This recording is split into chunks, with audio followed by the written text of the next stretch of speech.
নমস্কার বন্ধুরা, আমি মৌটুসী হোমকুক মৌটুসীদের সকলকে অনেক অনেক ভালোবাসা ও স্বাগত জানিয়ে আরও একটি রেসিপি নিয়ে চলে আসলাম আপনাদের সামনে। আজকে বানিয়ে দেখাবো নোনতা সুজি বা ঝাল সুজি। তো এই রেসিপিটা আমরা অনেকেই বানিয়ে থাকি নানা রকমভাবে। তো আমি কিভাবে নোনতা সুজি বা ঝাল সুজি বানাই সেটাই আজকে শেয়ার করতে চলেছি। চলুন তাহলে দেখে নেওয়া যাক আজকের রেসিপি। এটা কিন্তু ব্রেকফাস্ট বা ডিনারে বা সন্ধ্যেবেলার জলখাবারে কিন্তু ভালোই লাগে। আর আজকে আমি নোনতা সুজিটা বানাবো একদম নিরামিষভাবে।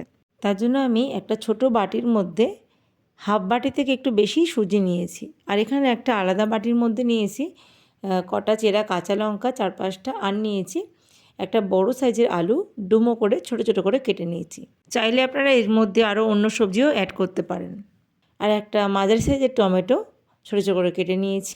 আর এখানে একটা বাটিতে নিয়েছি গোটা এলাচ, একটু আমি থেতো করে নিয়েছি আর কি, একটু ভেঙে নিয়েছি এলাচটাকে। আর নিয়েছি গোটা জিরে, আর নিয়েছি তেজপাতা। আর এই একটা ছোটো কাচের বাটিতে নিয়েছি কিছু কারি পাতা। এই কারি পাতাটা হচ্ছে আগে থেকে এনে আমি শুকিয়ে ফ্রিজে রেখে দিয়েছিলাম।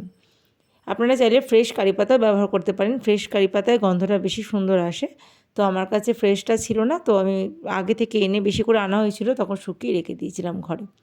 গ্যাস ওভেনে একটা কড়াই বসিয়ে দিয়েছি। কড়াইটা একটু গরম করে নিয়ে দিয়ে দিলাম ওই বাটিতে যে সুজিটা রেখেছিলাম সেই সুজিটা দিয়ে দিলাম। সুজিটা এবার হালকা করে ভেজে নেব, খুব বেশি কড়া করে ভাজবো না, একটু নাড়াচাড়া করে একটু সুজিটা গরম মানে একটু কালারটা চেঞ্জ হবে তখন সুজিটা আমি নামিয়ে নেব।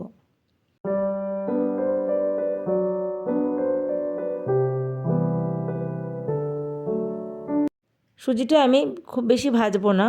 তো আপনারা যদি খুব ঝরঝরে নোনতা সুজি পছন্দ করেন তো সুজিটা আরও একটু ভেজে নেবেন।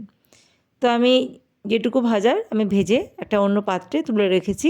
তারপর ওই কড়াইতেই দিয়ে দিলাম সাদা তেল, খুব সামান্য তেল দিলাম, 1 টেবিল চামচ তেল দিয়েছি আমি। এই তেলের মধ্যে দিয়ে দিলাম আমি কারি পাতা। কারি পাতাটা একটু ভেজে নেব, যেহেতু শুকনো কারি পাতা ভাজতে সময় লাগবে না, একেবারেই কড়কড়ে করে রোদে শুকিয়ে রেখেছিলাম।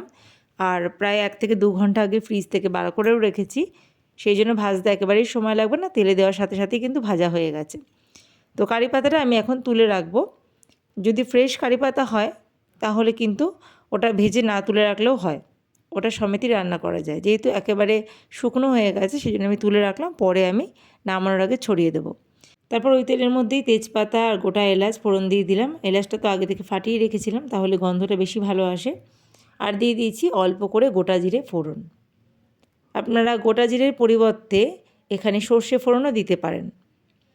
তো আমি হচ্ছে গোটা জিরে ফোড়ন দিলাম। ফোড়নটা একটু ভাজা হয়ে গেলে দিয়ে দিলাম আগে থেকে ধুয়ে রাখা ডুমো করে কেটে রাখা আলুর টুকরো এবং কাঁচা লঙ্কা। চেরা কাঁচা লঙ্কাগুলো আলুর সাথে আমি ভেজে নেব। আমি আজকে নোনতা সুজিটা বানাচ্ছি শুধু আলু দিয়ে। আপনারা চাইলে আলুর সাথে একটু গাজর, একটু কড়াইশুঁটি দিয়ে দিতে পারেন। আমার কাছে সেগুলো আজকে ছিল না, সেই জন্য শুধু আলু দিয়েই করছি। আলুগুলো ভাজতে ভাজতে একটা সুন্দর কালার চলে এসেছে দেখুন। তো আলুটা ভাজা হয়ে গেছে, এখন আমি এর মধ্যে দিয়ে দেবো আগে থেকে কেটে রাখা টমেটোর টুকরোগুলো।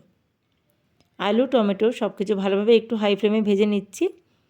এখন আমি দেব পরিমাণ মতন হলুদ গুঁড়ো, আর দিয়ে দেব স্বাদ মতো নুন। নুন আর হলুদ দিয়ে আমি আলু আর টমেটোটাকে ভালো করে ভেজে নেব। যেহেতু আগেই বলেছি আজকে আমি নিরামিষভাবে নোনতা সুজি বানাবো, সেই জন্য আমি পেঁয়াজ ব্যবহার করিনি। আপনারা চাইলে আলুটা ভাজার সময় একটা বড় সাইজের বা মাঝারি সাইজের পেঁয়াজ কুচো করে দিয়ে দিতে পারেন। আলুর সাথে একটা মাঝারি সাইজের পেঁয়াজ যদি ভেজে দেন তাহলেও কিন্তু নোনতা সুজির স্বাদটা দারুণ আসে। তো আজকে আমি বলেছি নিরামিষভাবে বানাবো নোনতা সুজি, সেই জন্য আমি পেঁয়াজটা দিইনি। এখানে দেখুন আমি ভালোভাবে আলু টমেটো সব কিছু ভেজে নিয়েছি। এবার ঢাকা দিয়ে দেব 3 মিনিটের জন্য। 2 থেকে 3 মিনিটের জন্য লো টু মিডিয়াম ফ্লেমে ঢাকা দিয়ে আমি রান্নাটা হতে দিয়েছি। তো দেখুন এখানে আলুটা কিন্তু প্রায় সেদ্ধ হয়েই গেছে ভাজতে ভাজতেই, যেহেতু গ্যাসের ফ্লেমটা একদম কমানো ছিল। এরপর আমি এর মধ্যে দিয়ে দিলাম আগে থেকে হালকা করে ভেজে নেওয়া সুজি।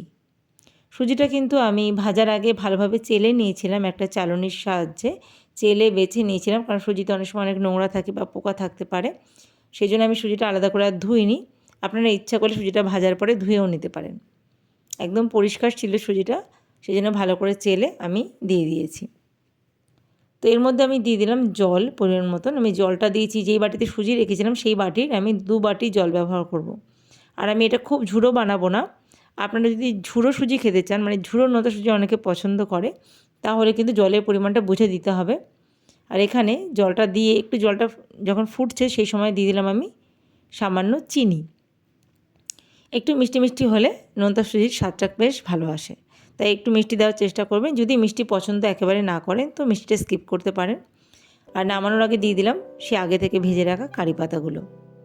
কারি পাতাটা দিলে এই নোনতা সুজির স্বাদটা কিন্তু দারুণ আসে, নিরামিষভাবে করলেও বেশ ভালো লাগে খেতে। সেই জন্যই বললাম যদি কারি পাতা থাকে নিরামিষভাবে এরকমভাবে নোনতা সুজি বানিয়ে দেখবেন, কারি পাতা দেবেন, খুব ভালো লাগবে খেতে। তো আমার নোনতা সুজি প্রায় রেডি বন্ধুরা। তো আমি জলটা কিন্তু যেটুকু দিয়েছিলাম সেই জলটুকু টেনে নিয়েছি, সুজিটা কিন্তু অনেকটা ফুলে গেছে দেখুন। যারা নোনতা সুজি একদম ঝুড়ো পছন্দ করে তারা কিন্তু এই অবস্থায় সুজিটাকে আরও নাড়াচাড়া করে ভাজবেন। গ্যাসের ফ্লেমটা লোতে করে আরও কিছুক্ষণ ভাজলে একদম ঝুড়ো নোনতা সুজি হয়ে যাবে। কিন্তু আমাদের ঘরে অতটা ঝুড়ো নোনতা সুজি কেউ পছন্দ করে না, সেই জন্য আমি একটু আঠা আঠা করলাম, একেবারে ঝুরঝুরে করিনি আমি। সেই জন্য আমি আর বেশি ভাজলাম না, এই অবস্থায় নামিয়ে দিলাম। তো দেখুন আমার নোনতা সুজি খাওয়ার জন্য একদম রেডি। এখানে একটা প্লেটে আমি সার্ভ করে নিচ্ছি গরম গরম নোনতা সুজি। আমার আজকের রেসিপি নোনতা সুজি বা ঝাল সুজির রেসিপি কেমন লাগলো অবশ্যই কমেন্ট বক্সে লিখে জানাবেন। ভালো লাগলে ভিডিওটাকে লাইক দিয়ে যাবেন। আর আমার চ্যানেল নতুন বন্ধু হয়ে থাকলে অবশ্যই চ্যানেলটাকে সাবস্ক্রাইব করে রাখবেন, তাহলে পরবর্তীতে আমি যখনই ভিডিও আপলোড করব তার নোটিফিকেশান সঙ্গে সঙ্গে পেয়ে যাবেন। আজকে তবে এখানে বিদায় নিচ্ছি। সবাই ভালো থাকবেন, সুস্থ থাকবেন আর নিজেদের খেয়াল রাখবেন। এই নোনতা সুজিটা কিন্তু ব্রেকফাস্টে বা ডিনারে খুবই ভালো লাগে, সন্ধ্যাবেলাও টিফিন হিসেবে খুব ভালো লাগে এবং লাঞ্চেও কিন্তু নিরামিষ দিনে দারুণ লাগে।